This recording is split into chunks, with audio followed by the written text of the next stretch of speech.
이게 무슨 얘기일까?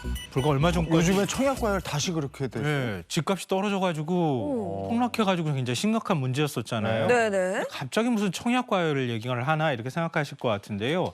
최근 들어서 집값이 다시 꿈틀거리고 있잖아요. 그러면서 분위기가 좀 바뀌고 있습니다.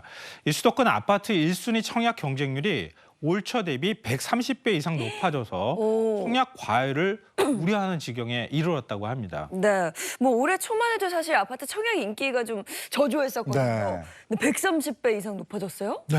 그러니까 한 부동산 리서치 업체 청약 자료를 보면은요. 올해 초 수도권 아파트 1순위 청약 경쟁률이 0.28대 1이었습니다. 이게 사실상 미달이잖아요. 네. 그러니까 굉장히 사실은 그때 청약을 넣었으면 이제 좋은 조건이었다 이렇게 볼 수 있는데 당시에는 또 불안해가지고 넣을 수도 없는 상황이기도 했었는데요. 8월 그러니까 불과 한 달 전이잖아요. 8월에는 36대 1로 130배 이상 증가를 했다고 합니다. 그러니까 일반 공급 물량 3천 가구 가량 되는 그런 아파트 단지가 분양자를 모집을 했는데요. 1순위 통장이 11만 건 넘게 몰렸다고 합니다. 야, 그야말로 청약 열기가 이렇게 대단한데 이렇게 갑자기 급반전한 이유가 뭡니까? 그러니까 분양가 상승과 청약제도 개선 두 가지 이유가 꼽히고 있는데요. 요즘 집값이 다시 오르고 있고 또 건설자재 원가도 계속 오르고 있는 상황이잖아요. 그러니까 이렇게 분양가도 오르는 상황이고 집값도 오르는 상황인데 가만히 있으면 안 되겠다 이러면서 더 높아지기 전에 빨리 내 집 마련하자 이런 수요가 지금 커지고 있다 이런 얘기가 되고요.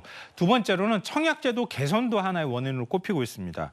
그러니까 과거 가구별로 청약이 가능해졌잖아요. 네. 부부가 청약 통장 갖고 있으면은 한 번만 청약 신청할 네. 수 있었는데 청약제도가 바뀌어가지고 부부가 한 회, 1회에 한해서 각자 청약 신청을 할 수 있어요. 하나의 통장으로. 네. 그러니까 인기가 굉장히 높은 지역 같은 네. 경우에는 혹시 경쟁률이 굉장히 높아도 네. 부부가 각자 청약 신청 한번 해보면 어떨까?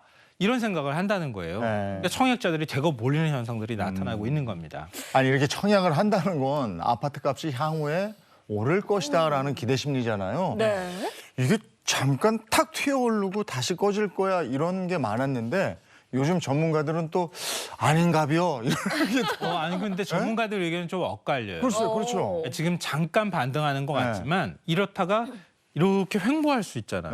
네. 그리고 계속 왔다 갔다 할 수 그러니까. 있거든요. 네. 과거 집값이 폭락한 사례를 보면은 금방 확 올라가지는 않고 네. 몇 년 동안 계속 횡보를 했다고 합니다. 네. 잠깐 올라가는 현상으로 보이지만 길게 보면 잠깐 올라가는 듯 하다가 조금 내려갔다가 왔다 갔다 할 수 있으니까 금리도 상당히 높은 상황이잖아요. 이런 상황에 덜컥 청약했다가 금리 부담 때문에 아주 곤욕을 치르는 경우가 있을 수 있으니까 상황은 조금 좀 지켜보시는 게 일단 현명한 판단일 것 같습니다.